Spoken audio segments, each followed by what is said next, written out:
everyone. We're going to go ahead and call this meeting to order at 7 p.m. This is the July 26th, 2022 school board meeting. Appreciate everybody being here. Thank you. Go to agenda item number 1, adoption of the agenda as submitted. Second. Any public comment? Any online public comment? No, Mr. Varner, thank you. Any board discussion? I'll go ahead and call for a vote. All in favor say aye. Aye. All opposed say nay. Motion carries. Thank you. And if everyone would join me in the flag salute, I'd appreciate it. Thank you.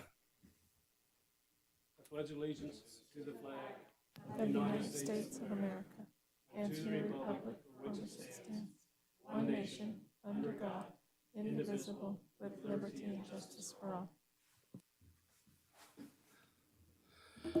Thank you very much. Go ahead and move on to agenda item number 3, the superintendent's report. This is for information only. Mr. Fueling. Thank you, President Varner. On the superintendent's report, one slight change. Mrs. Schlese Crookshanks, who is the new principal at Mark Twain Elementary School, was unable to join us this evening, so she will be joining us at the next meeting to be introduced. As for announcements, many of these have to do with the start of school, so I will read through. Nevada law requires all incoming 7th and 8th grade students to have their Tdap and meningococcal vaccinations, and all 12th grade students to have a second meningococcal vaccination before the first day of school. School-required vaccinations will be available at the following locations: the Carson City Health and Human Services office, which is at 900 East Long Street. Phone number is 775-887-2195 to schedule an appointment. They take walk-ins Thursdays from 8:30 to 11 a.m. and from 1 until 3 p.m. School-age student immunizations are available by appointment only on Mondays. Vaccinations are also available at Nevada Health Center's School-Based Health Center, which is at 618 West Mustard Street, right behind Professional Development Center for the school district. Their phone number is 775-445-3500.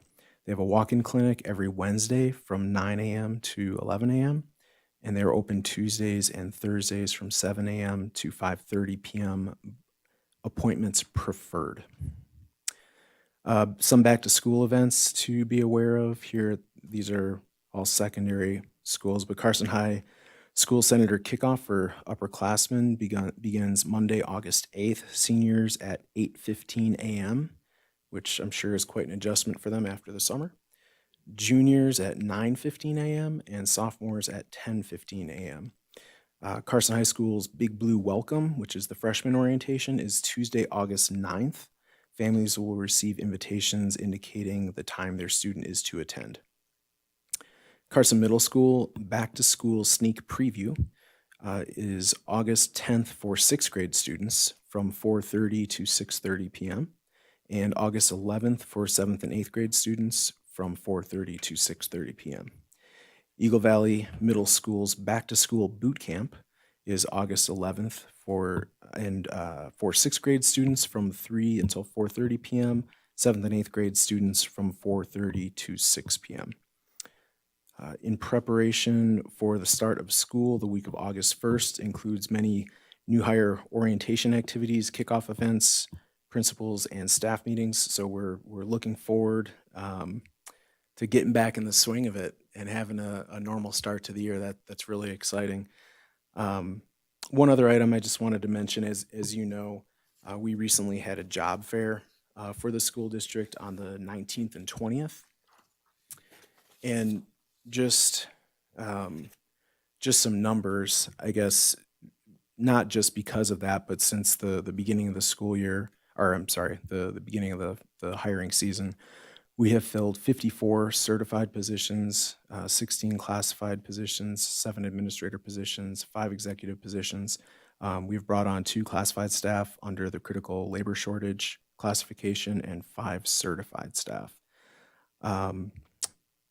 For the week of July 17th through the 22nd, which this reflects the impact of that, of the hiring fair, we had 56 new applicants for the school district. So many of those have not been fully vetted yet, but that is really good news as we're still looking at filling vacancies here in the district. But that is a significant jump. We had over 100 potential applicants attend between the 2 days. So it was a full house, and thanks to many of the staff, department directors and principals from around the district showing up to say hi and welcome those people.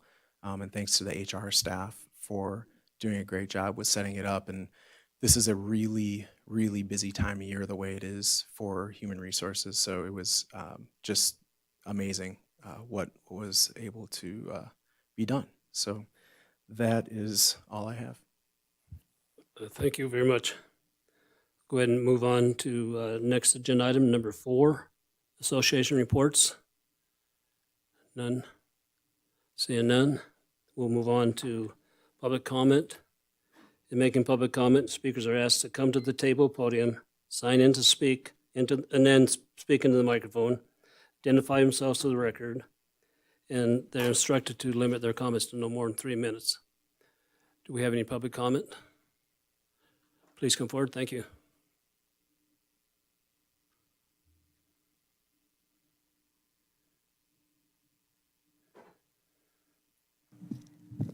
Good evening, members of the board. My name is Jennifer Ward, and I am the principal at Fremont Elementary, and I just wanted to let everybody know about our back-to-school night and give our parents plenty of notice. We are having a back-to-school social with ice cream and getting to visit the classrooms on August 12th from 4:30 to 6:30 at Fremont, and you are all invited.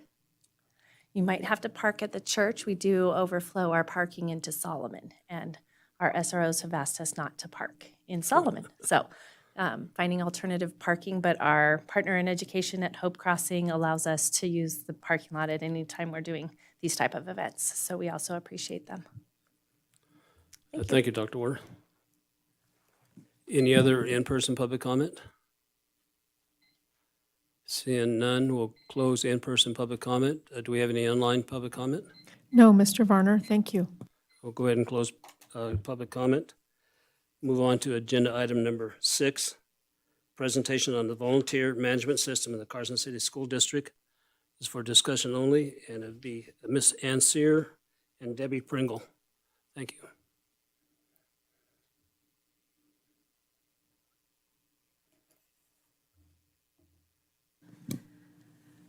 Good evening, school board members and members of the public.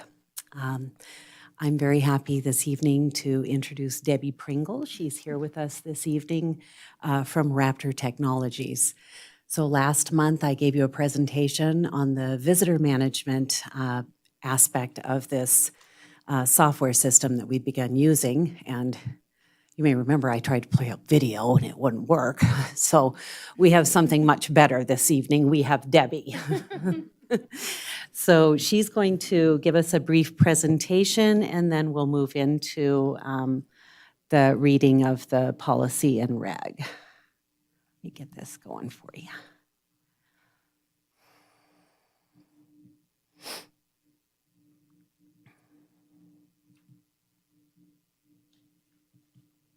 There you go. Hello, can everyone hear me? Oh, hello. There you go. Hi, everyone. Thank you for having me. As Ann mentioned, my name is Debbie Pringle, and I am the Customer Success Manager for Carson City School District. So all things Raptor, I'm the go-to. So a resource anytime the district needs me. So today I'm going to talk about the volunteer management system, the benefits of the system, and then we'll walk through the volunteer application itself so that you can see what that looks like from the volunteer applicant perspective.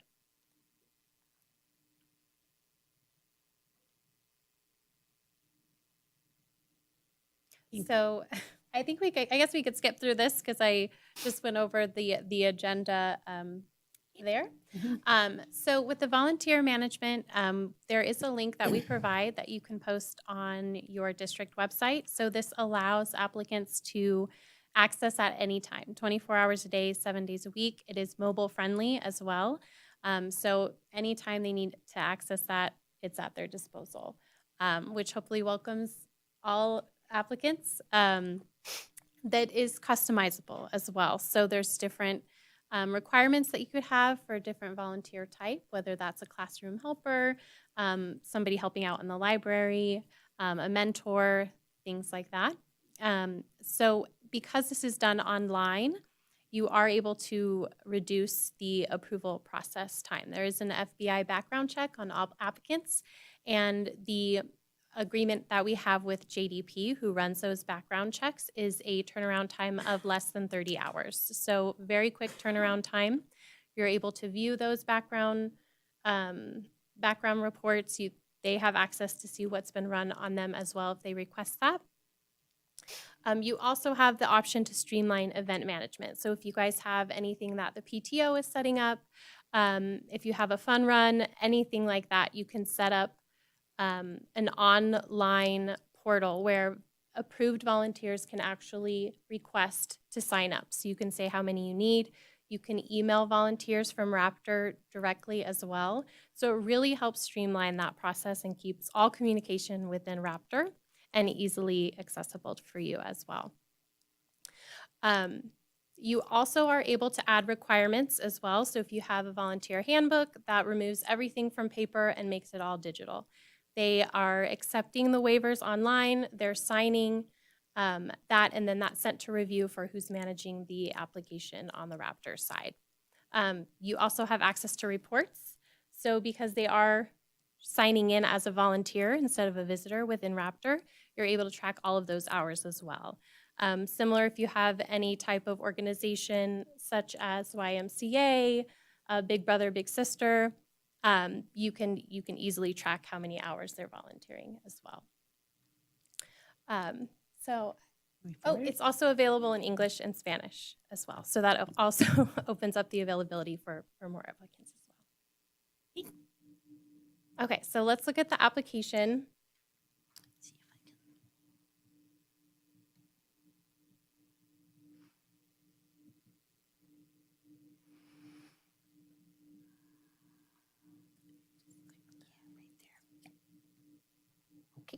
Okay, so this is something I put together, tailored it to Carson City based on the layout right now. So this is from my demo site for demo purposes. So this is the welcome page. So when volunteers click on that link, they'll read the verbiage here. They'll understand what that process looks like. There'll be verbiage you can edit, change. You could add pictures. You could add links. And then once they read through that, they'll go to the next page. And this is where they're going to fill out all of their personal information. So we're just going to do a test run here. So legal first name, address, middle name. If they don't have a middle name, they can check that box and it will remove it. So if they don't have one, that's fine. They're putting their address.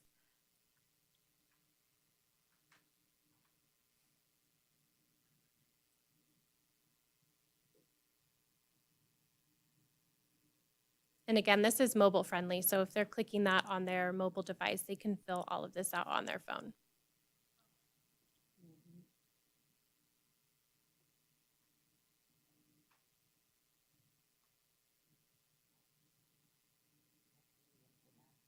You could put 1984.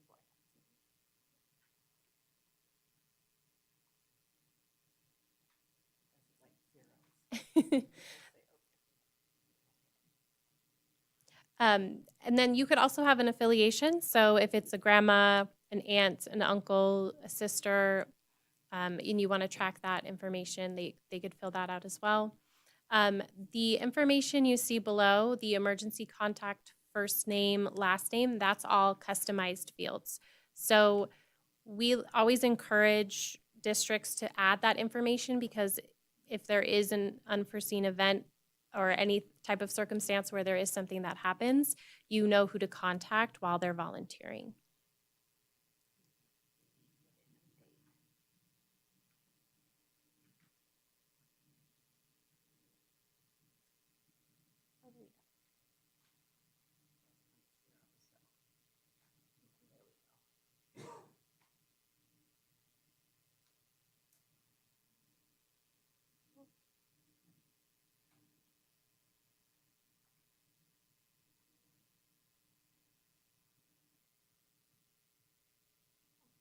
While we're getting it set, is there an age requirement to be a volunteer? Like if we had students that wanted to volunteer in a classroom, They and for would, some reason they were off that day, I don't know how that works, but could yeah, they? yeah, they would need to be 18 and older because of the background check that's run on them. I appreciate that question because I was thinking of coordinating with National Honor Society and the volunteers, because I know there's high school students that need their hours, and then they come and sometimes do tutoring at the elementary schools, but Yeah, we can still have those students. Because they're do the- students, so I mean, that's a school activity within a school. Right, yeah, that works. We've had students, like high school students that have come in for various things, and it was just as a student, yeah, yeah. you could also set up a function such as a volunteer opportunity and not tie a screening level to it if you wanted to track it that way as well. So it's customizable, so you guys can do that. But anything that's having a background check, they would just need to be 18. And Trustee Casiopo, I had to look at this issue for a student employment situation through the schools. And the issue with any background check for any student that wants to be an employee is that if they're a minor, is you have to have parental consent for the background check. And so I can find out for you if the same would apply to volunteers, as long as there was a need and parental consent, we could probably find a way to do it. That would be perfect, yeah.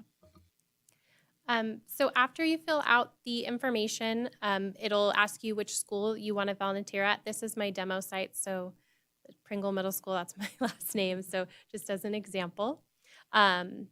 So they could select all, or you could have it broken down by elementary, high school, middle school, or specific buildings.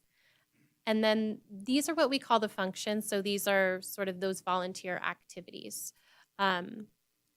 This is just an example.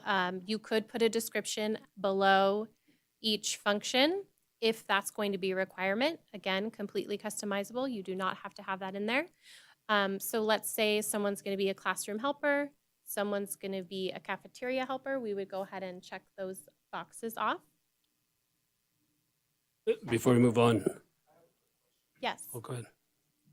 So, and Ann, we might get to this with the revised regulation or policy, but reading in there that it's volunteers are not paid, lunch helpers a lot of times are paid. And so is that, I'm wondering if that's gonna need to be, They're not volunteers. Yeah. okay, but that's one of the things that was in there, so that's why I Oh, was thinking okay. about that. And one other thing, and I know the answer to this, but since it's up here, the vaccination, proof of vaccination, that's a function that we're not going to require volunteers, is that correct? Yeah, That- it's completely up to you. So you can That's or a do not have to. customizable feature if you want to create some additional level of screening or questionnaire, whether it's, related to pandemic or some other type of screening that you want to conduct, you can build that in. The next page will ask about the organizations. So I did adopt some of the ones that are currently listed for Carson City. So you would just either choose none or choose the one that you're a part of here. And we can add more to this list, right? Because we have the Salvation Army who does a morning program, after-school program, Bridge, there's quite a few others. Yes, absolutely. Here is the disclaimer page. So this is where they are going to read their disclosure that they're signing, they're agreeing to what is written here. Here is an example of links. So if you have any type of volunteer handbook that's in a PDF form, you can attach it here for review. Any other type of waiver, they're reading that and then they can go ahead and sign. This also works on a mobile device. So if they run their finger along, they can provide their signature here as well.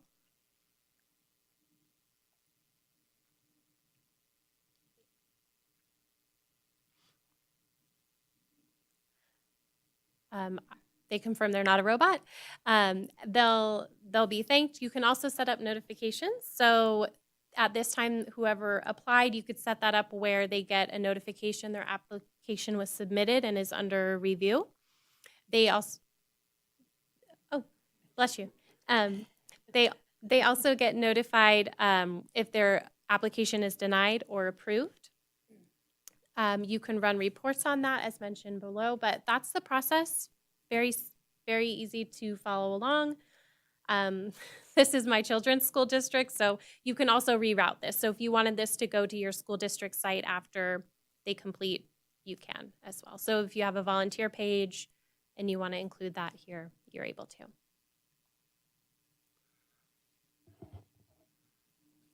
Any questions?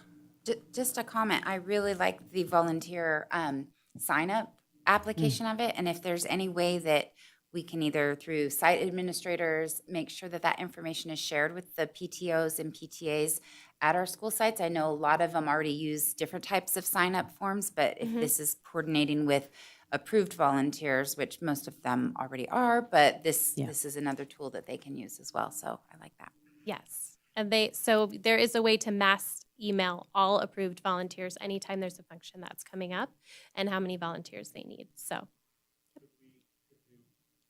Mass mail it out like in the beginning of the year using Parent Square or Probably with a link. Yeah. Sure. Yeah. Yeah, I think once the portal has been made live, Mr. Davis will find it really easy to promote volunteerism in the schools. Yeah. Just a centralized place where people can go get all the information about volunteering in the district, all the tools they need, any online learning that we would like for them to complete, and then to just be able to do that application online instead of having to take time off of work, come down to the district office, complete a big stack of paper, go to the sheriff's office, get fingerprinted, wait a week. It's just so much more convenient for the person who wants to volunteer. Yeah, I think it's a great idea. I'm glad we're doing it. When do we expect it to go live? Beginning of the school year. Okay, Yeah. okay. And I do have, I think, two questions. They fill this out online. Mhm. They get approval, yay or nay. yes. Then when they show up to the school, how does the school know that they've been cleared to be a volunteer? Yes, so each building will have a list of approved volunteers. And then when they come in, there is a sign in and then the volunteer, instead of the visitor button, they're clicking on volunteer. And it will only pull up approved volunteers. So if they type in their name and they're not showing, that's also an indicator that they're not an approved volunteer. Is there a way to determine that the same person shows up that completed the online application? Well, I there mean, will, do they have to show a driver's They're, license? or yeah, they're something going to like run their government ID just like a visitor. that? Okay, so that'll Yes. continue. Yeah. yes. Yeah. Okay. And each of the office managers will also have access and training to this system. So they're going to receive those notifications as well that somebody has been approved to volunteer at their school. And they can then determine whether or not they have a need for a volunteer or a position open. Then the last question, if somebody gets approved, how long is that approval good for? That's completely customizable as well. So once they're approved, you can have it renew every year. So they'll get an email 60 days prior, 30 days prior, whichever set by you, to let them know that they're coming up on expiration for their volunteer and they need to reapply. I guess my concern being my past career is I know that if it's good for a year, maybe halfway through a year, somebody may be arrested for child molestation or something like that. Mm-hmm. And I'm just wondering, do we need to do the screening a little bit more often, just to make sure? So right now, we require that every 3 years, but we can certainly At 3 years, increase maybe. the frequency. But one nice feature about the Raptor kiosk is that each time a volunteer shows up at a school, they're going to run their government ID through that kiosk. And so if they have appeared on a sex offender registry between the time that they were originally screened and the day that they're showing up to volunteer, They'll be That's, flagged. Okay, and that's Yeah. good that, what I hear is that each time they come in, it's going to do kind of a secondary screening. It will When- do when it, they- yes, it'll do okay. a sex offender check on every single one that signs in. Okay, thank you.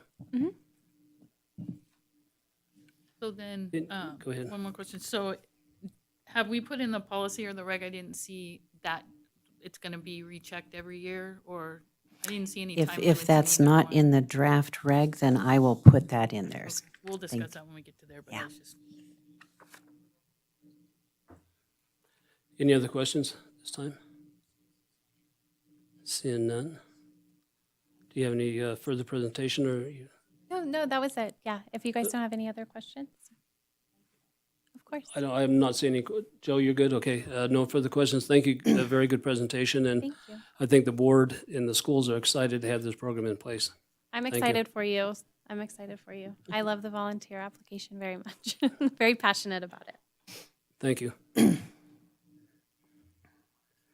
Now we're going to go ahead and move on to agenda item number 7, discussion on proposed changes to CCSD Policy 912, volunteer program. This is the first reading, and it's for discussion only.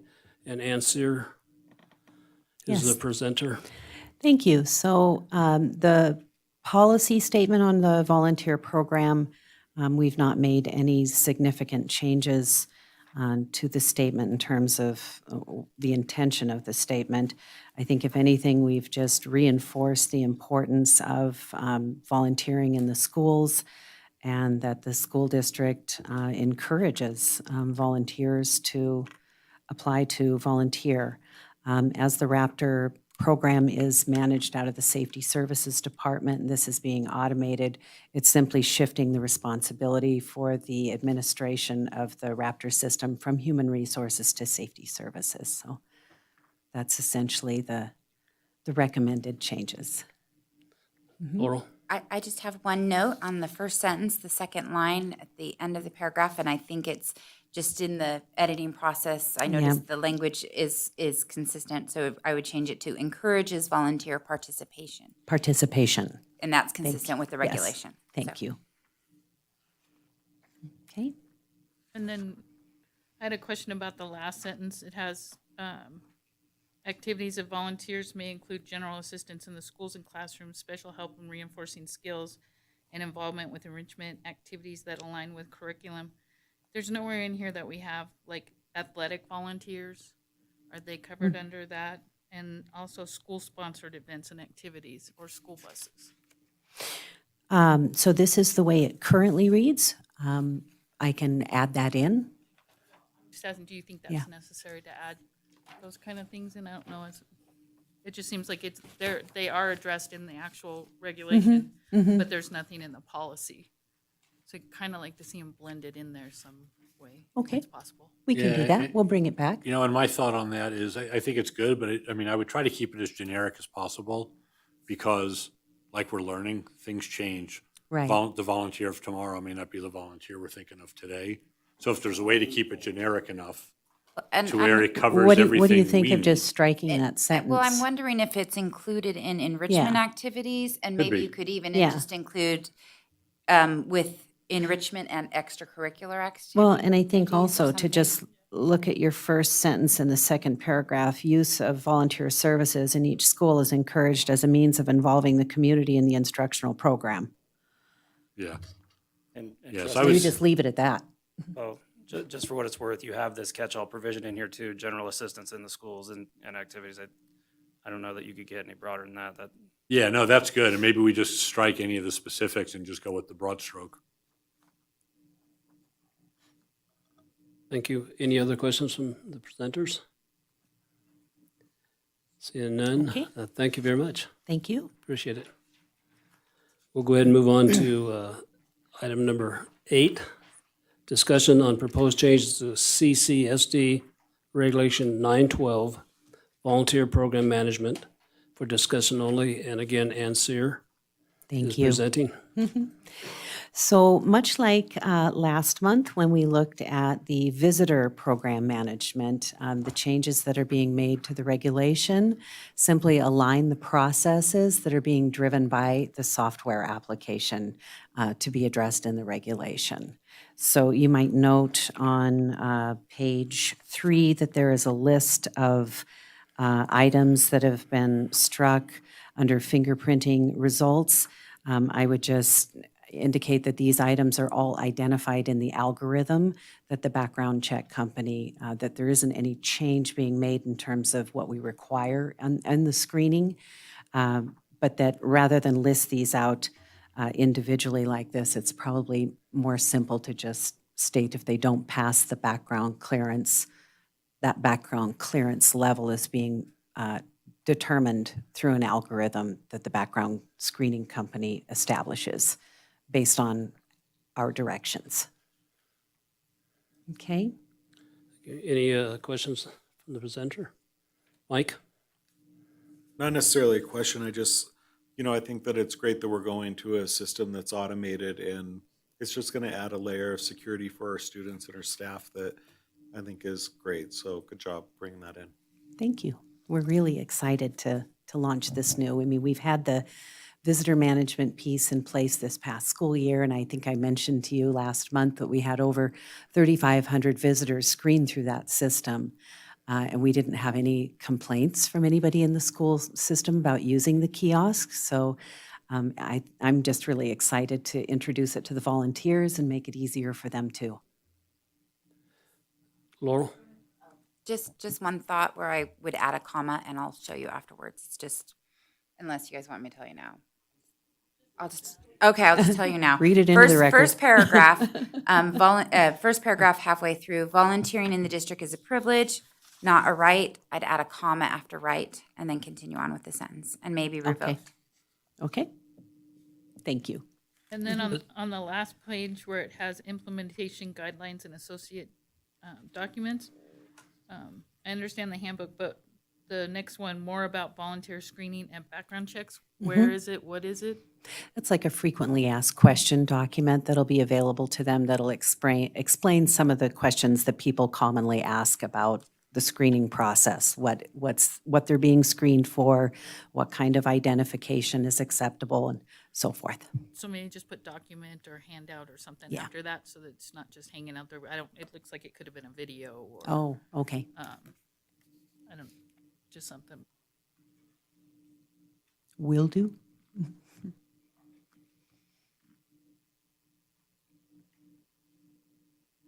Any other questions? I do have one. I'm sorry for the Nope. pause.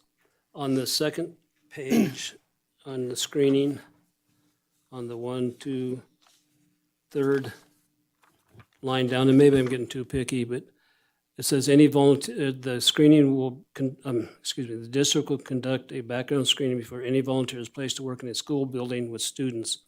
But sometimes they're not always in the school building, right? I mean, they may be a chaperone to a dance, or they may be a chaperone to some other function.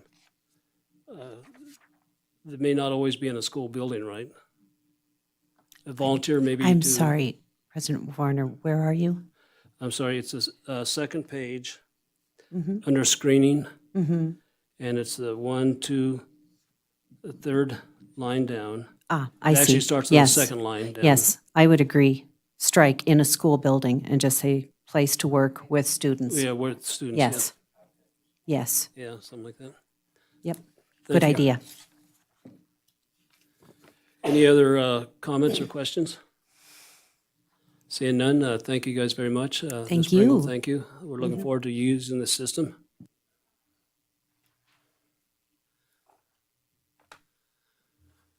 We'll go ahead and move on to agenda item number 9, discussion on the selection of new instructional materials for the 2022-2023 school year for the Carson City School District as budgeted, to include computer science and integrated technology, advanced placement, AP statistics, and teaching and training. And this is for discussion only. We have Mrs. Fuzon, Mrs. Ruff, and Cheryl Macy. Thank you. Thank you. President Varner.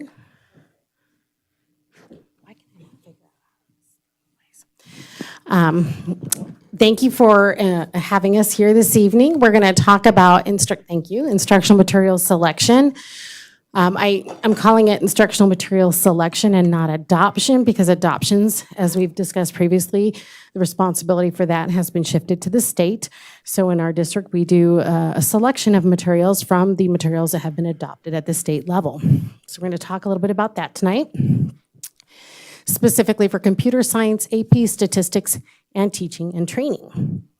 So the current NDE process at the state level is that they actually have an instructional materials cycle, 7-year cycle. I've also talked to you briefly about that in past presentations. But standards are reviewed on a 7-year cycle, and then typically 2 years after the standards are revisited or are reviewed for a specific subject area, then the state conducts an instructional materials adoption process. So for instance, we've recently talked about health standards, and this year in the spring, we're supposed to be looking at adopting materials at the state level for health, but that took 2 years. So that's kind of the process that it takes for, on that kind of a calendar of rotations for the state to look at materials.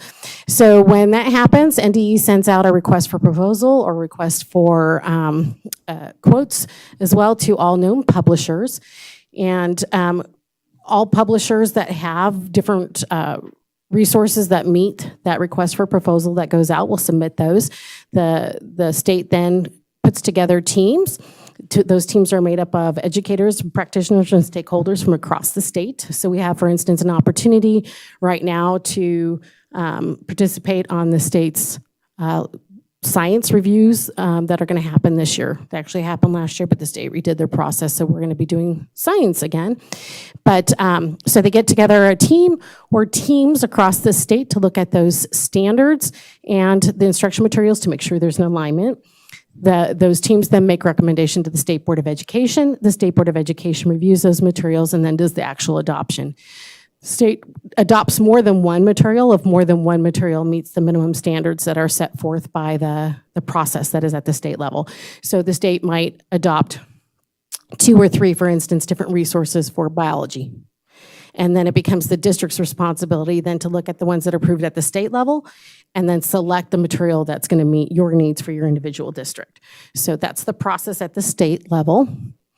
Then under NRS, it's, I think, important to note that NRS 389.854 states that the superintendent of a school district must appoint a committee to evaluate and recommend textbooks and electronic media to be used in public schools. That includes educators and parents, or, that's an or, according to 389.860, the superintendent of the school district shall afford the parents of pupils enrolled in the district and other members of the community an opportunity to review the textbook or electronic media and submit written comments to the district. So in our district, however, on the 3 that you're going to see tonight, we did both. So we actually had in-district committees that reviewed the materials and then made recommendations. And we also opened it up for external review by our community and our parents and allowed them to make comments. So we did both of these items. Then we also have within our district, Carson City School District Regulation 205, that basically gives us guidance on the process. So you can see here is just selected pieces of it, but textbook selection committee membership is noted in that regulation about which participants or stakeholders would be involved in that process when applicable. The reason why it says when applicable is because you're not always going to have every one of these folks on a selection committee. So teacher representatives from each grade level, building representatives from each school. As an example of that, AP stats that we're going to talk about this evening is only taught at Carson High School. So it wouldn't make sense for us to have teacher representatives from the other 9 schools. I say that because I want to make sure that people understand when we look at who we actually had look at these, that that's where the applicable comes in. You don't necessarily, for instance, you wouldn't have a library representative on an AP stats review, et cetera. So those are potential participants when applicable to whatever you're looking at. Our regulation also looks at the functions of that committee. So the functions of that committee are to conduct a needs assessment, to select the textbook series to be reviewed and to make final recommendations to the Associate Superintendent of Ed Services, so to me or whoever's sitting in my position at the time. So that committee does those things and makes the recommendation. It also, in that regulation, then talks about suggestions for the review process. I say suggestions because the language used in the current regulations say may, could, might. So they're suggestions. They're not saying you have to follow this exactly the way it's laid out. And then to also then recommend the selection of finalists. We do have the ability within our district to do a pilot study or pilot programs, and what that means is if we wanted to look at a resource material that was not adopted at the state level, we can actually look at adoption processes within our own district. It's still then, after we do our piece, has to go up to the state board for final approval. So we don't do pilots often because you really don't want to allocate resources and purchase materials for something that might not get approved. So in the case of everything we're looking at tonight, they are all currently on the state's list. Okay. So that being said, I wanted to show you just some screenshots of where we did put our notifications to our stakeholders. So this is a screenshot from the Parent Square notification that we sent out. Hopefully you were all on that and received that notification as well. But we put that out on Parent Square, as well as the links of how to do this, and allowed them to do from home reviews and provide us feedback. We also set up a kiosk in the district office, front foyer by Human Resources, as well as in the Professional Development Center. So if folks wanted to come in person, they could sit down in person at one or two computers in the district office or go to PDC, or they could just simply do it from home. We were able to do that because the vendors that we were looking at provided us the links and passwords to get in so that people could look at it on a view-only basis. So this was the parent message that we sent home. This is a screenshot of the notification we put on our district website, because we've had it there as well as links, because you could read more and use the links there. And we also put it in the newspaper as required for legal notice, so I did a screenshot of that. So again, I just wanted to make sure that you were aware that we did our due diligence and try to notifying our parents and our community members that they had the opportunity to review these materials, provide feedback. All right, so I am going to turn the presentation over to Mrs. Macy, and she's going to talk about computer science. Good evening, President Varner, members of the board. For the record, my name is Cheryl Macy. I'm the Director of Equity in Curriculum and Instruction. We have 3 sets of curriculum materials that we are adopting tonight. So the first is for computer science. And shortly before we dove into resources, NDE had vetted resources and narrowed them down to only 2 that aligned with Nevada academic content standards. So we really only had 2 to look at. We had a very large committee that reviewed it, including computer science teachers, site counselors, distant ed coordinators, a parent, and an administrator. And this, by the way, is for our computer science class that is required for high school graduation. We offer that at the 7th grade level. It's a semester-long course. We were lucky enough to have had a teacher who had her students test out both programs and did some units, and she surveyed them. Overwhelmingly, the students preferred CodeHS, which was the resource we adopted. Our committee got demos from both companies, and we chose, as I mentioned, CodeHS, particularly because the students and the teachers liked the coding that was embedded in the program. It's very interactive, and it tells kids what's working and what's not working, and they get to see their coding play out. It also offered a lot of opportunities for higher order thinking skills and that reflection piece of metacognition. And the teachers really liked how seamlessly CodeHS integrates with our Google Classroom and Infinite Campus. And they also, at the same time, can track data. They have flexibility with assignments, and the grading is very streamlined. So they believed that they could teach more effectively and have their time managed. One thing I'd like to add, this is Tasha Fuson for the record, is that in your packets, what you're seeing is a one-pager that we created, so you can see the process and the participants, but then the supporting document behind that for all three of these resources looks a little different. And that's because depending on the material that we're looking at, there was different forms that were being used. We did not use the same rubric looking at computer science as we did looking at teaching and learning, because they're different needs, different resources. So that is why you have three different supporting materials. So the single page should look the same, have the same information for you, but then the supporting materials that represent specifically what was looked at by those groups. In the case of computer science, it is you have just a blank copy of the rubric we used because Leanne Morris, as you all know, Leanne, she synthesized the findings and put that on the one pager. So I just wanted to explain why the packet looks a little different from each one of those.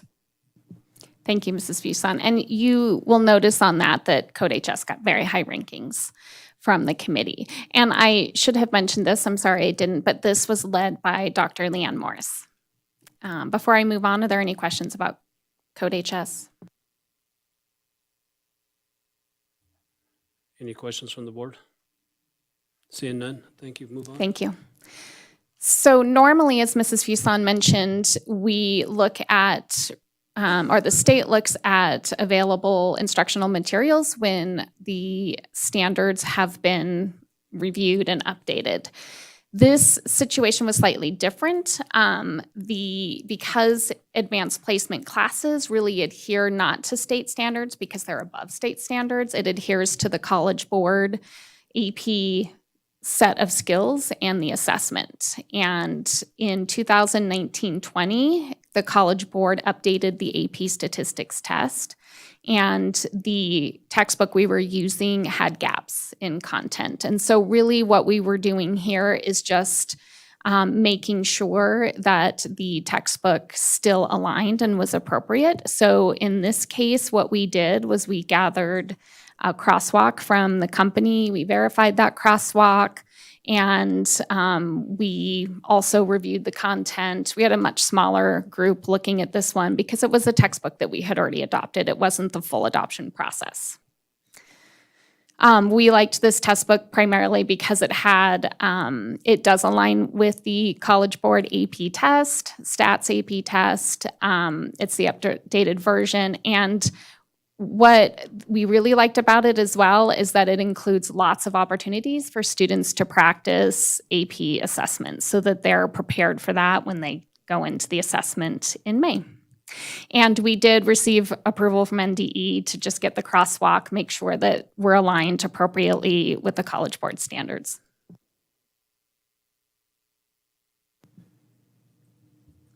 Any questions from the board? Any comments? Seeing none, thank you. All right. And our last one was the textbook for career technical education, teaching and training, the new program that we're starting at Carson High School, which we're really excited about. Mrs. Ruff has been instrumental in building that course and in helping us find this textbook. This is the one textbook that was approved by the state. So we really didn't have a lot of material to look at, but it is a high quality textbook, I would say. I was one of the reviewers, having been somebody who's taught the EDU class, and I would have loved to have had this textbook. It's high quality. We had students, a teacher, and administrator review this, and as I mentioned, it's the only resource approved by NDE for CTE teaching and training. There might be others that come along later, but this is a good one. What I think the other evaluators really liked about it is it's got some really good concrete information, but it also gave students the opportunity to apply those skills to higher level real world situations. And so we really liked that. And it is a strong foundation for those interested in early childhood or K-12 education. And as we all know, we really want to encourage people who would be a good fit for teaching to consider this as a career, potentially. We're just really excited about the program. We did have some parents review this one. This was the most reviewed. A total of 3 parents or community members reviewed it. There was a question about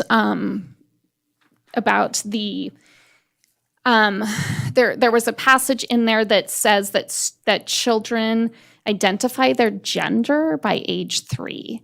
And I did find the passage, and I did have a good conversation with the community member who had reviewed that, and we just clarified that that is a child developmental stage when children begin to understand the identity, what gender means, basically.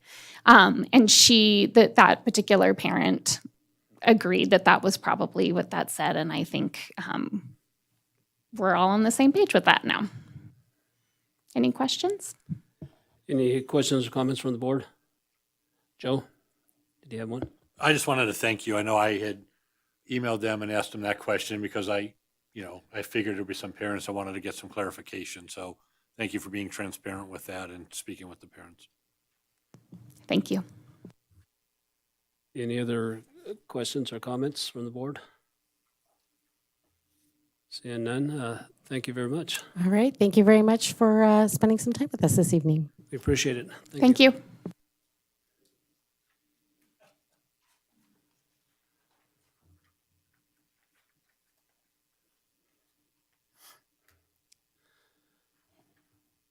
We'll go ahead and move on to agenda item number 9. Discussion on the selection of we're moving on to agenda item number 10. Discussion and possible action to approve the Nevada Association of School Board nominations to be considered for recognition during the 2022 annual conference, and this is for possible action. So I'll start the conversation. On the last board meeting on July 12th, we received a lot of different names for possible nominations, and that was included in our last board packet. And since that, we asked that if we could get more information on some of the nominees, maybe some letters or something like that, which we have received some, and I think everybody had those in their package. So I think that may help as we work through the process. Everybody did get those, right? Okay, good. And so I thought perhaps I'm open for suggestions, but maybe just start with the first one, the School Administrator of the Year. And if anybody has a nomination they would like to throw out and discuss, we'll start with that. Joe, I don't know if you have any information on that you want to discuss? No, I'll open it up to other board members. Well, that was quick. Anybody else, Stacy? Mine is still the Administrator of the Year that the administrators put forth for their award this year, which would be Mr. Zona. I know we nominated him last year too, though, but that was my suggestion. I feel We like had- we've done that for Go a ahead. couple years. We- I feel like maybe there's been a break. So you're suggesting Mr. Zona as a possibility? Mike said that we've done it a couple times, so, Oh, we have. um, Laurel, it looked like you may have something. Note that we can nominate 2 administrators. We can look at secondary, elementary, middle type thing. So we can nominate 2. and I was gonna ask, thought of this last time and you weren't here, but, because I can't remember when I was chair, are we allowing districts to put forth people that are retired? Or do they still have to be employees? And I meant to email you so you could be prepared, but I know we made a change to some of that because of the cost that it puts on the district to bring the award, to pay for the award winners to come. Sometimes if they're retired, they have moved to far off locations. So let me get back to you. I'm going to look in the bylaws real quick. Mr. President, actually, I was just trying to get my notes in order a little bit, but I think one person that's at least eligible for discussion for School Administrator of the Year would be Principal Ward. Yep. She's been a principal for a while. She's, it's been tough these days with COVID and whatnot, but she came to that school and I can remember her presenting kind of a plan for that school, and we were seeing some really good improvement. And the school's just been, tracking pretty well. And I'm not sure, I don't recall seeing her name before, but I'd like to. it's on the suggestions, and she also started that program with the sheriff's department too. so this year. Yeah, so I'd like to put a nomination in for her. Any discussion on that nomination? The only other possible one that I thought about was Ms. Raquetta from Boardwalk Bray. You know, pardon? It was only her first year too, though, wasn't it? Things too, well, I think it's second year, maybe. First year? First year. Okay. I like Dr. Ward as the possibility of a nomination. And I think Mrs. Raquetta I think we'll see her name again, and she did, as VP, train under Dr. Ward, so Yeah, I know. another push for Dr. Ward. Yeah. Maybe the second nomination should be Mr. Chambers. According to the list they suggested, he's the only other one that had more than a year and is not retired. Okay, so I'm looking under the NASB bylaws on committees, and there's no requirement in there that they don't have, that they can't be retired or that they That's- not be retired. I think that was something that we talked about on our own considerations of who is, Okay, so we of never made, who we can find to come to the award ceremony in Okay. November. that was my, It makes sense to do that because we're nominating people based on what they did last school year, largely. Right. So, and sometimes they do retire, and I think that does for us individually. I think it makes sense to sometimes nominate people who are retired. I just knew there was discussion when I was on there, and then I didn't see anything in the book on the bylaws, so that's why I just wanted to double check with If I understood right, we can make 2 nominations in this category? so if that's the case, then we should maybe go with Mrs. Squires because of all the improvements she made at Empire and the making it a STEM school, and she made quite a lot of strides, especially in this last year. and my suggestion would be that we have a secondary nominee and an elementary nominee. Those would be 2 elementary. Both elementary. I'm just going to read. Okay, the note on our form doesn't specify that they have to be elementary, middle, or high. It just says you may make 2, so we can.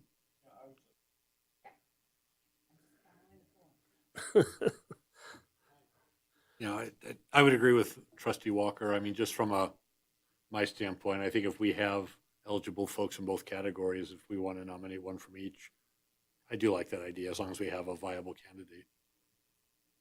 Then, so far, we have Dr. Ward, elementary, Mr. Chambers, be high school, and then Susan Squires, elementary. So we got to choose 2. So I'll open up for discussion on who you'd like to see for the elementary position nomination. Maybe I'll start it off real quick. I mean, my vote's going to be for Dr. Ward for a number of reasons. I mean, she's been a mentor to several of our administrators, Principal Squires as well. I think they're all good candidates, but just from her experience and her ability to share her knowledge and the presentation she's made recently and the strides that we've seen at Fremont, I think she's a strong candidate, and she'd be my top choice.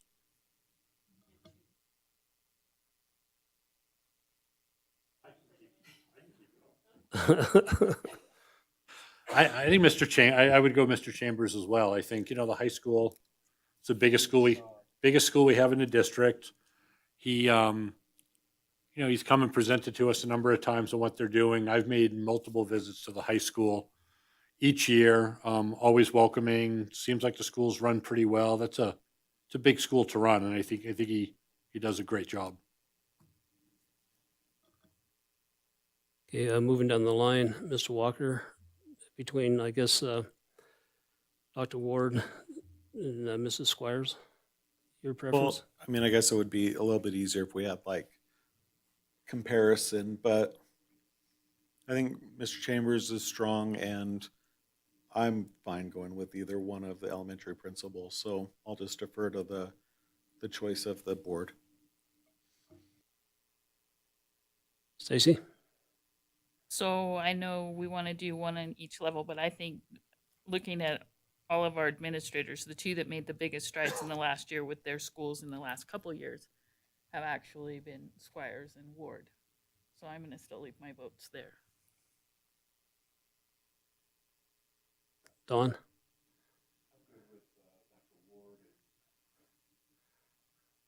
I'm good with Dr. Ward and Mr. Chambers. Laurel? I'm thinking about this, and I'm thinking about the letters, and I'm thinking about the great work that Dr. Ward has done, not only at our school site, but also with helping to create the program that is replacing the DARE program, and I can't remember the name of it right now. But that's work that benefits the entire district.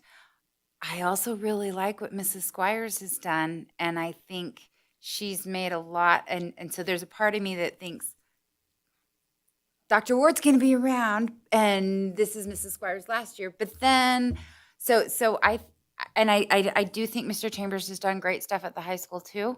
But I think I'm going to go with Dr. Ward and Mrs. Squires for my two. And I am kind of torn too between Dr. Ward and Susan Squires, but my vote would be for Dr. Ward, and I like the idea of doing an elementary and a upper echelon for high school. So I'd also choose Mr. Chambers. So we kind of a mixed opinion here, but I think we had more for Dr. Ward and Mr. Chambers. Correct. Yeah, I did too. Yeah, I was keeping score too, so I was hoping I had it right.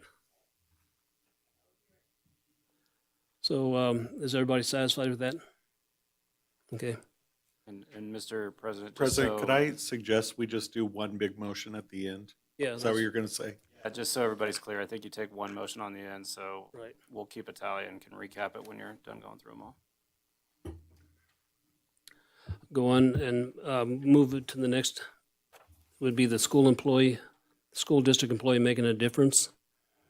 Yeah. And we had quite a few nomination letters that we received. So I'm sure everybody had a chance to go through them. So Joe, if you don't mind starting again, we'll just move down the line again. Or I can. Don? All right.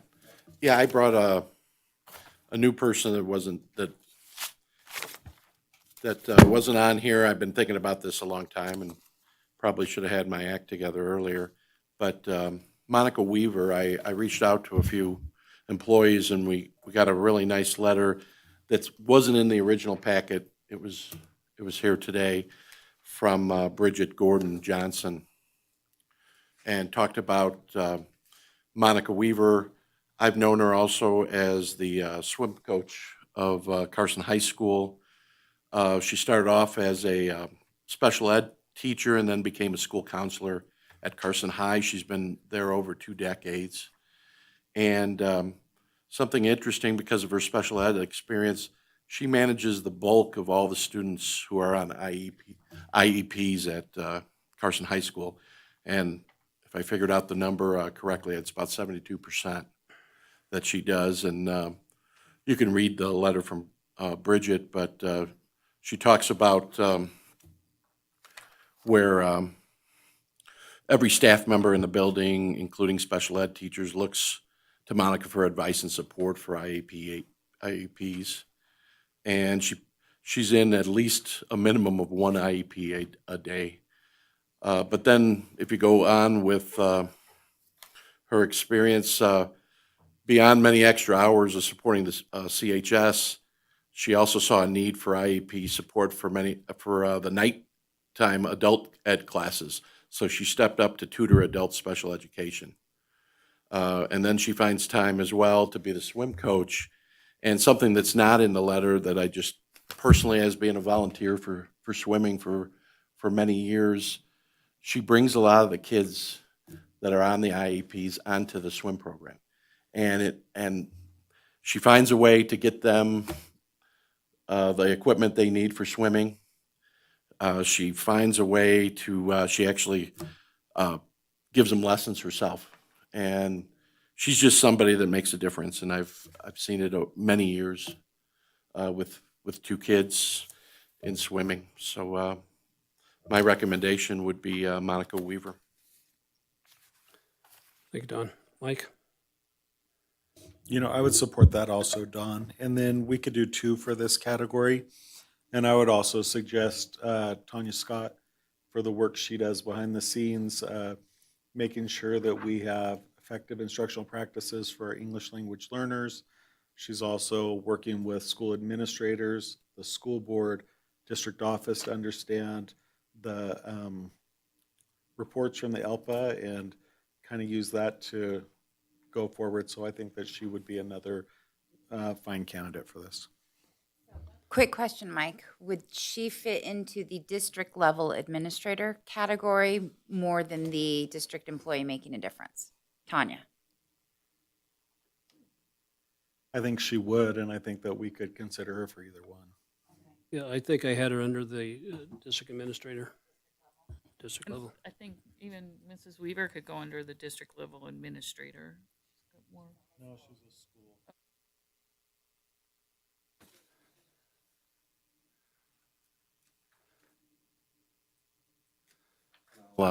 Volunteer right now. I can write the letter for Monica Weaver. Now, can we choose 2 for this also? You can. Any other nominations or suggestions for nomination? Laurel? I was looking through the letters, and this is the category that there are so many people that you want to recognize because there's so much work done. And I'm trying to find the new letters if one of those fit in this category. Okay, this is a different Mrs. one. Cleveland.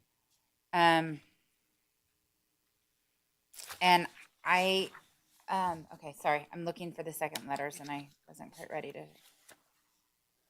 I too can support Monica Weaver for the district employee category. And then I like sorry, I look really disorganized right now, but we do have a whole bunch of different letters. I liked a couple of the nominations for our paraprofessionals working and the teachers that worked with our kids in the Next Step program and the paraprofessional Roderick Estrada. I really wanted more information in the letters that we were given, but I do like that. So I don't know what anyone else thinks on that, if we're going to nominate 2.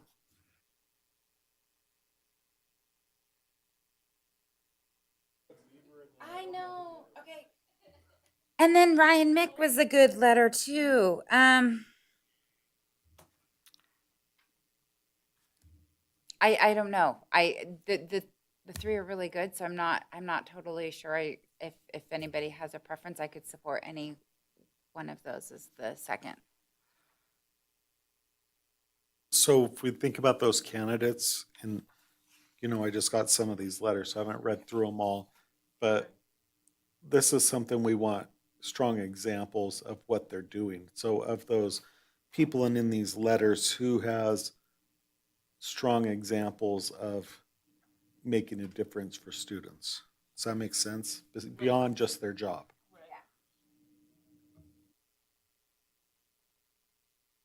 All right, so far, we have Monica Weaver. Tanya Scott, I think we're going to move her, right, district level. Then we have a tentative Robert Estrada. Yeah, and I'll just put my 2 cents in. After reading all the letters, I think they're all excellent candidates. But I don't most lean towards Ryan Mick. I think he had a good, strong letter. It looks like he's doing a lot of good work. Like I said, it's hard to pick one person because they're all very good and worthy of the nomination. So, Well, and Ryan's a Carson kid. He did a student teaching at my school. He worked hard during COVID, which was a weird time to do student teaching. And then this year, both of our schools are working on Project Achieve, which is he's learning a new curriculum to implement with the CLS class. And so with that brings added mentoring and collaboration and training. And so it's beyond just showing up and doing your job. So I think that I could support that as well. Joe, you have some input? I concur with Mike on this. I think Monica's a good choice, and for the same reasons, I think Ryan is as well. What about your second choice? Ryan, you said? Yes.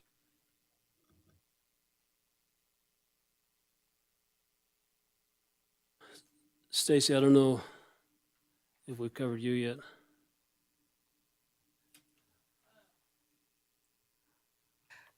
I like those two choices too. I also like Mr. Lewis from Pioneer, just the way that he's taken on that AVID program, especially during the summers. And he uses his prep periods for helping students and doing extracurricular stuff. So, but I'm happy with the two that have been nominated. But I'll put in my vote for Mr. Lewis, just to mix it up.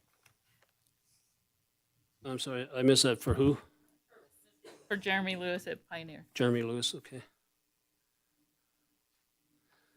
All right, if my math is right, we have Monica Weaver and Ryan Mick as the two.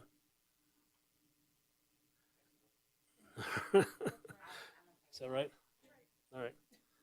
Good. So far, so good. And then we'll come back and determine who can write the letters. Or some of these letters are already pretty well written, so we may not have to do a lot more work on them. We'll go on and move on to the district level administrator impacting student achievement. So I'll just say again, Tanya Scott.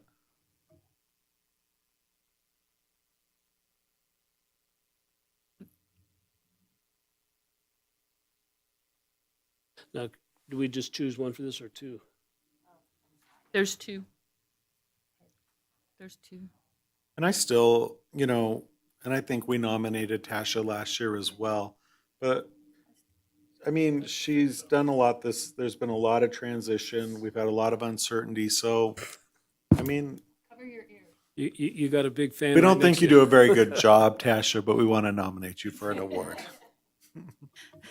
And I was thinking the same thing because, we had Jose leave in the middle of the year, so she had to step out and help out with that. And the next 6 months, she's going to have to help out with our new superintendent and keep him in line. So I think there should be some kind of award for that. Yeah, he's shaking his head, yes.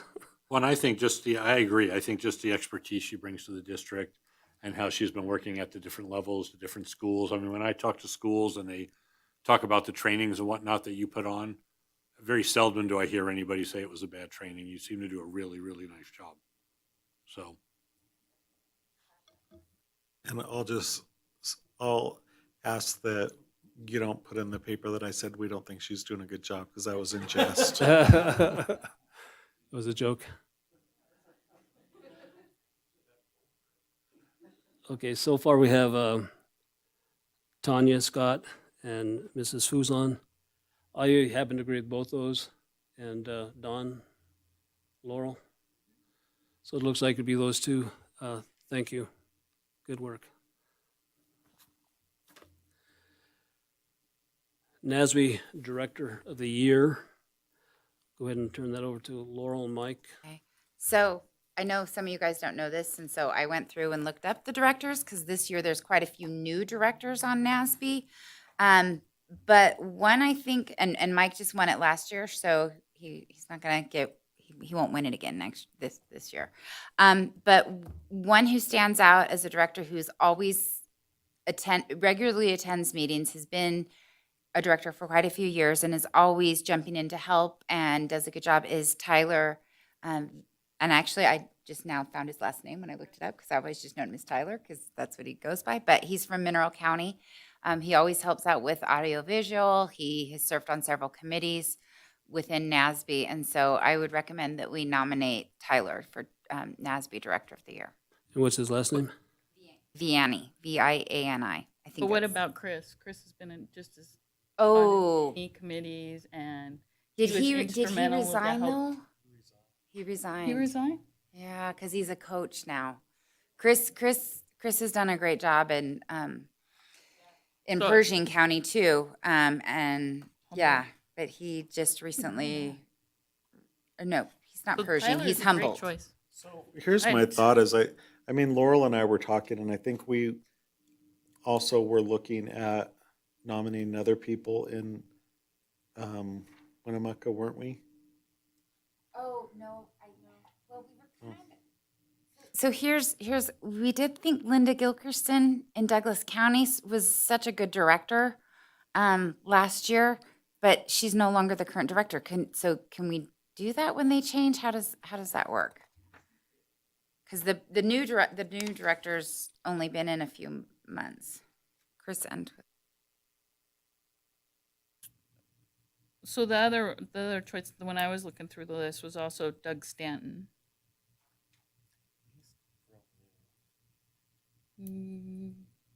Yeah. So if you're I going mean- on 8, then Tyler would have the. I think if you think about Tyler, he's always there doing the audio visual and yeah. And if you weren't paying attention, you wouldn't even know. He just comes in and helps and sits down, you know what I mean?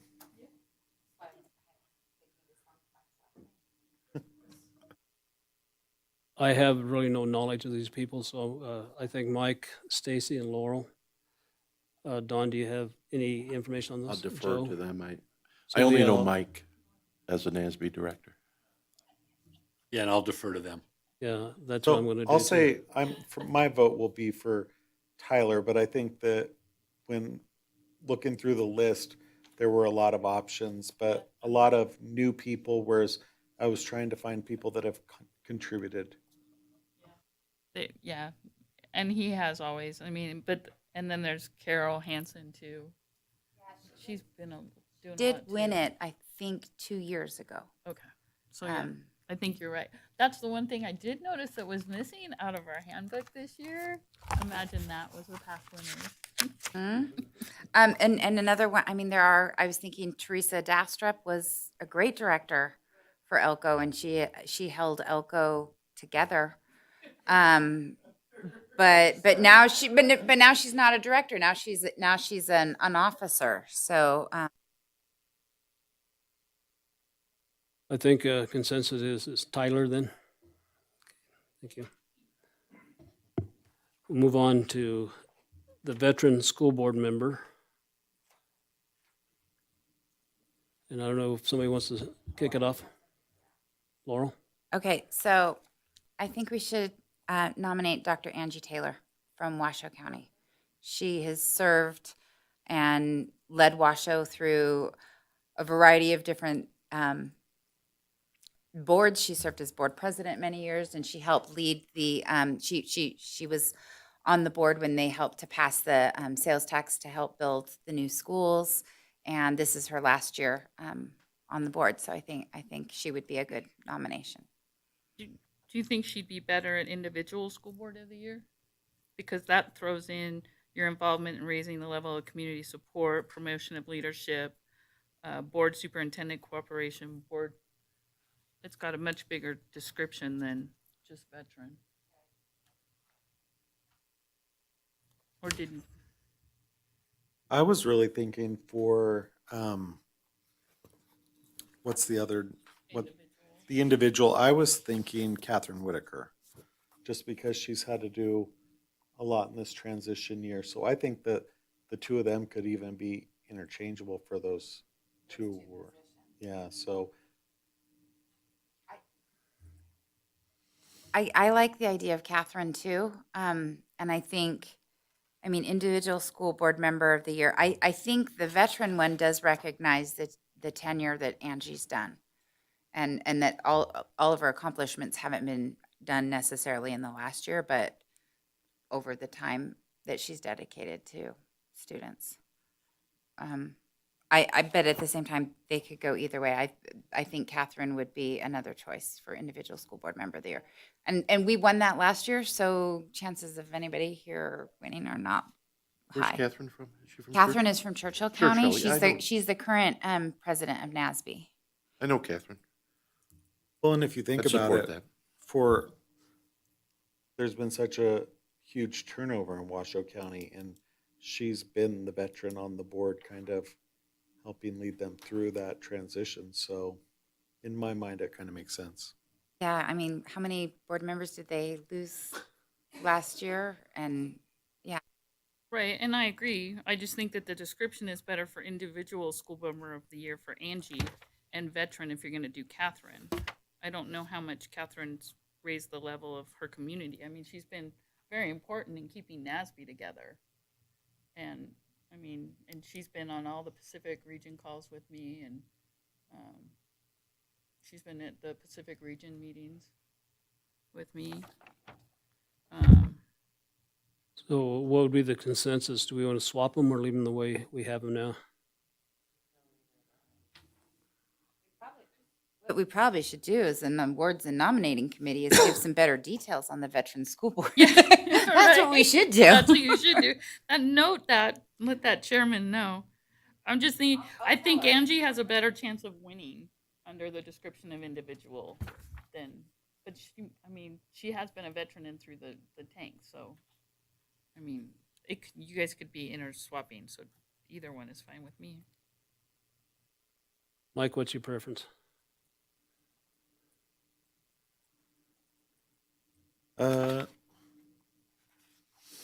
I guess I would say Angie for veteran school board member and Catherine for individual school board member of the year. There again, I don't know these people, so I'll go along with what you guys feel is best. Joe, you have any? I don't know them. I was originally leaning towards internally here, but when you talked about what they've done for their community and whatnot, you know, Angie seems to make some sense. So I can support that. So I think we kind of got a consensus then. Dr. Angie Taylor for veteran school board member and Catherine Whitaker for the individual school board member. Okay. Then we'll move back to new school board member.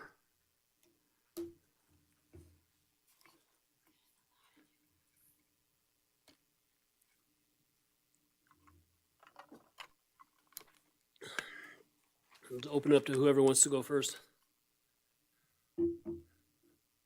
Richard, you're still in Rich, your are first you term. in your first term? Yes. I am in my first term. I already had your name scribbled down. I think So did I. locally here, one, you stepped into being school board president during a pretty challenging time. You think? And I think honestly, I think you've managed the board well. It's a learning curve that I think all of us up here understand. And quite frankly, you keep a level head during the conversations. You're open to the community. You're in the schools. You know, I think you're actively involved, and for that reason, I want to put forth your name. I appreciate that. And I had your name on this, Yeah. the same. Mike, any? I'm good with that. I You would were say, I was gonna say Dawn, and we talk about this every year, and I know you always say no, but this is our last opportunity to recognize your hard work, and so you kind of came to mind, Dawn. I cringe at any awards. I sorry. know, but you deserve it, so you came to I mind. appreciate it, but Yeah. I'll go with Richard. Plus, he was the nominee submitted last year, so most of his letter just needs to be updated. So you'll take on that part, right? Laurel?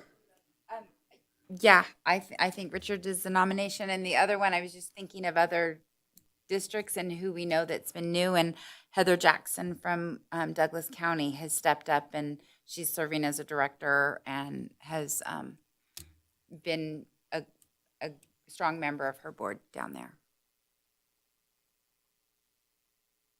I think, sounds like I win. Thank you, guys. Move on to Friends of K-12 Public Education. And we had a couple for that.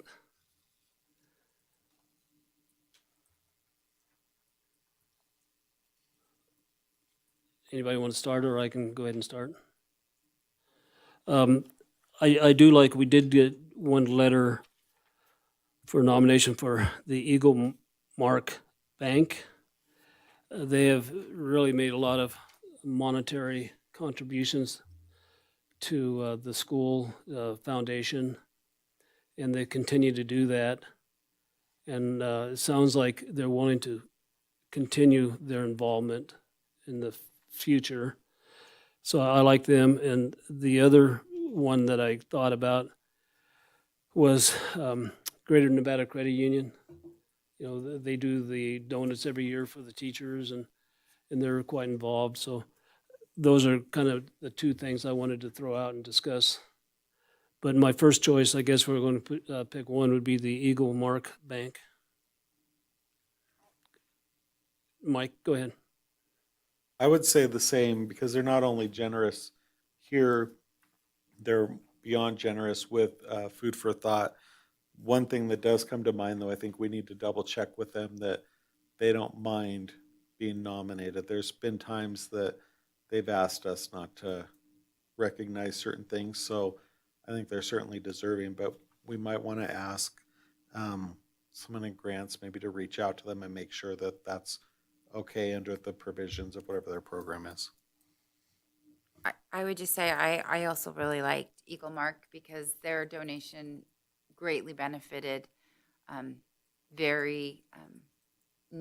students that were in need of support, and I think that was an innovative solution to really improve student outcomes.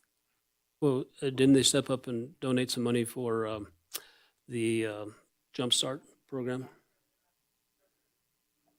I think that providing the stable housing for the unaccompanied high school students is huge and novel and just really good. Yeah, I like your idea. We can reach out to them, make sure that they don't mind being nominated. Do we have a second choice in case they say, yeah, we don't want to be nominated? Should we pick a second choice now as a fallback? Or should we just say we'll go with Eagle Mark? And I suggest we just go with them, but then I guess we could always circle back if we needed to. okay, We always have the foundation letter from last year we can just update too. okay. Sounds like we kind of have a consensus for Eagle Mark Bank. Next would be the Innovative Educator of the Year. And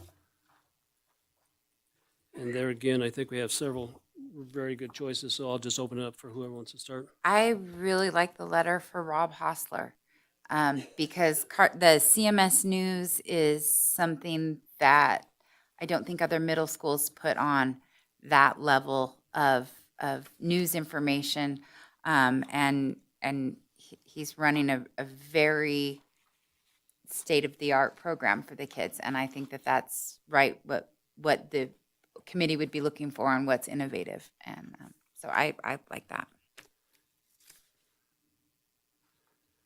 Yeah, and I would support that choice as well.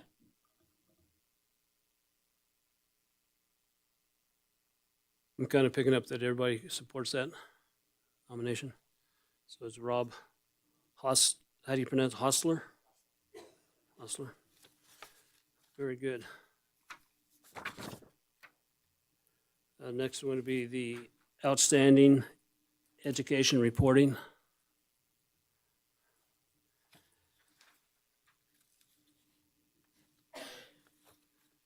Go ahead. I Go ahead, think we Laurel. should nominate Jessica Garcia. She's here every other Tuesday. I see her in both districts. Most things I go to, she's there. You know, Well, I think that's something important to include in our nomination letter too, is not only does she cover our district's school board meetings, but she covers Douglas and Lyon and even some Churchill stuff. So she's benefiting education reporting in multiple. How about Story? Do you cover Story as well?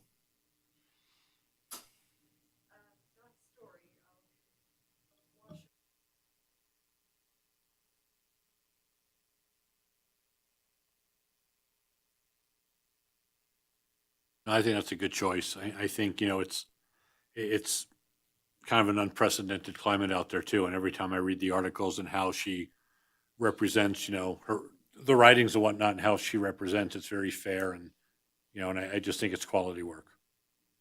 I would agree 100%. Who would like to write the letter? Laurel? You're in the middle of greatness. Do you understand this? Laurel, and we have the letter from last year. We Yeah, could it update. should be.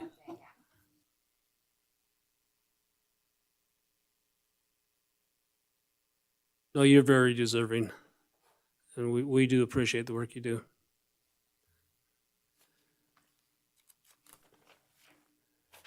Then board secretary or administrative assistant, or the board support staff person of the year.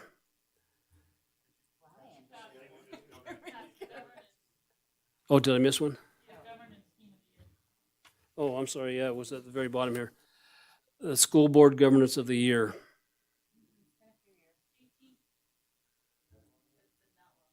I think we can give it another run. No, I mean, I think, for really a smaller school district, if you will, maybe medium size in the state, I think we've tackled some interesting issues. We've had some challenges and we've always come together as a board. And I think that says a lot. I've sat on a number of boards in a number of capacities during my professional, career. And I think this board functions very well. I would agree, and like you said, there has been some challenging times, and we all stuck together. And even though on times we may disagree, but everybody's always been willing to stand by the decision that was made by the board. And I would agree 100%. Any dissension? Nope. Do we have anything just to update? Okay. No, I apologize. We'll move on to the next one.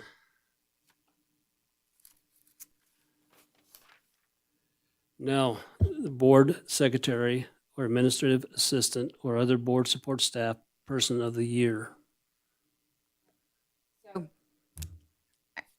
we always nominate Renee and she's great, but this last, yeah, Oh, she won 2 years ago? yes, that's right. Because I remember that. That was the video we made for that during the pandemic. And it's not where you typically think of legal support staff, but Ryan has guided us in board decision making on so many important things this year that I think that would be other support staff that is recognition. I think if that's an appropriate category, and I think it is, I completely support that. I mean, quite frankly, without his, in his capacity, without him guiding us through some of these things, we probably would have gotten ourselves in trouble more than once. The only other person I had down was Dan Davis, just because of the details that it has, extending family engagement, enhancing community awareness.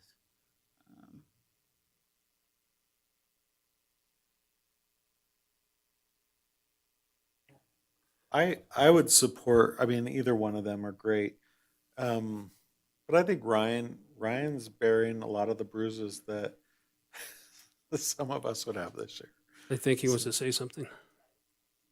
From a legal perspective, I think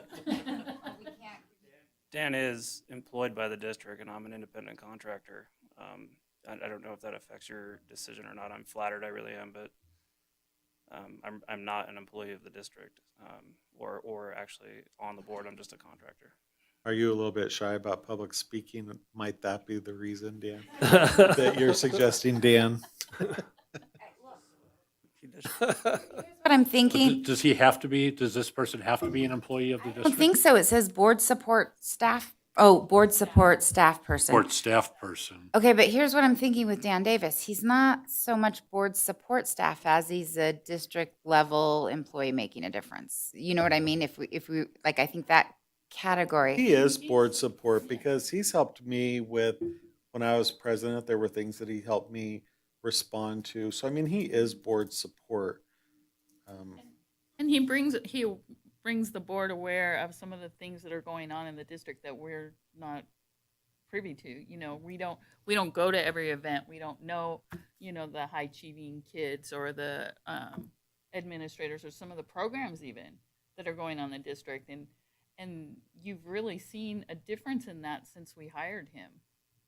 Well, and if you think about it also, there was also the video he put together that, yeah, and also when we were opening back from COVID and kind of how we're keeping the kids safe. So he helps us get our message out efficiently and effectively. So, I mean, I think that we could easily make a case for Dan in this category.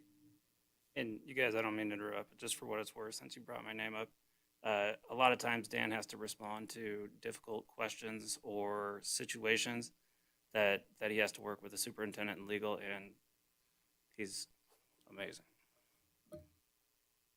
Well, I'll just disclose while we are discussing this that he is my brother. I guess should I recuse myself from the voting on this? Okay, so I won't comment further. I would support Mr. Davis also. Yeah, I can support Mr. Davis as well. So it looks like we have a unanimous decision and support for Mr. Dan Davis. You dodged a bullet, Ryan. Yeah. The last category is the superintendent of the year. Mike, you look like you got something ready. Well, I discussed this with Laurel, and we think even though he would protest, he's not here.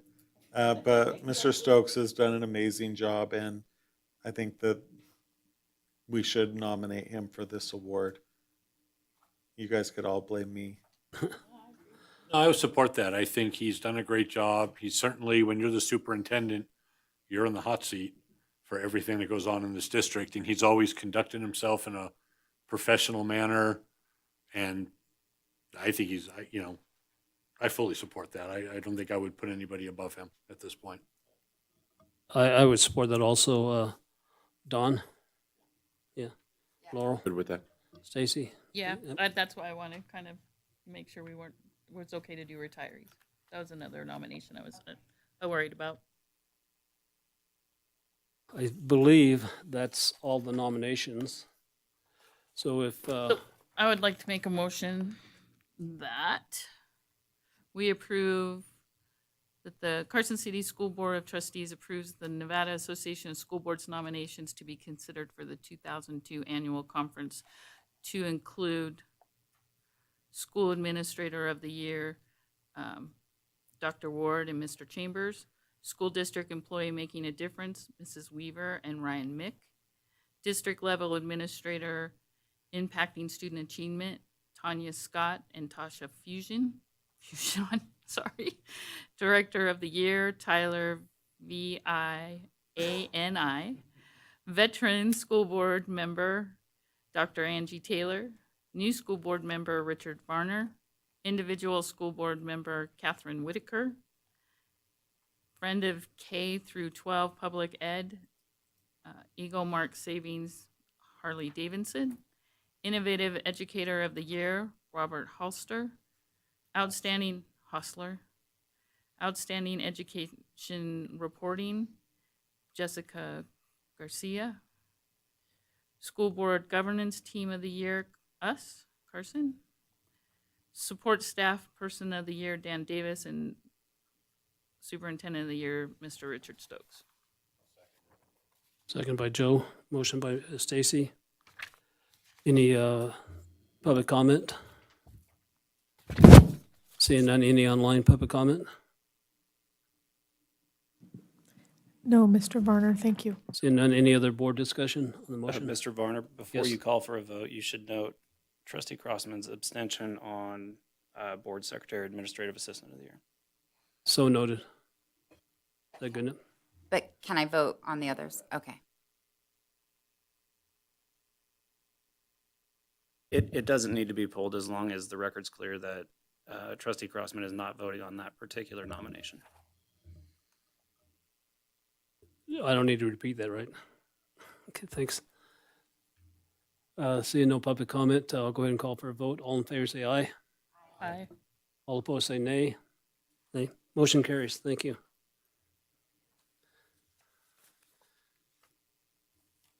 All right. Agenda item number 11, approval of the consent agenda. I'll move that we accept the consent agenda as submitted. Second. Motion by Mike, second by Don. Any public? I just have a question. Are Go we ahead. for discussion? Real quick. Is it because of the retirement dates that our resignations and retirements are so huge? Just for public knowledge.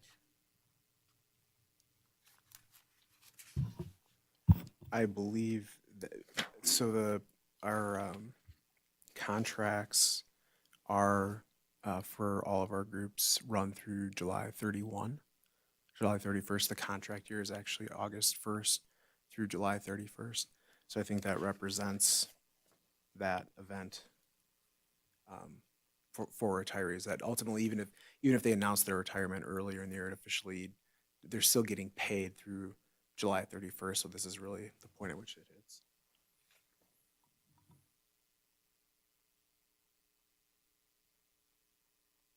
The other thing is, I just wanted to thank you for putting in the expansion suspension quarterly report. Any other board discussion? If not, I'll go ahead and call for the vote. Well, we already did that, I guess. All in favor, say aye. Aye. I think I did, but I don't know if it was really. Aye. Then, like I said, go ahead and call for the vote again. All in favor, say aye. Aye. All opposed, say nay. Motion carries. Move on to agenda item number 12, informational items. I think everybody has read those, and if there's any questions. Seeing none, we'll go ahead and move on to agenda item number 13. Go ahead, Stacy. Agenda item number 13, request for future agenda topics.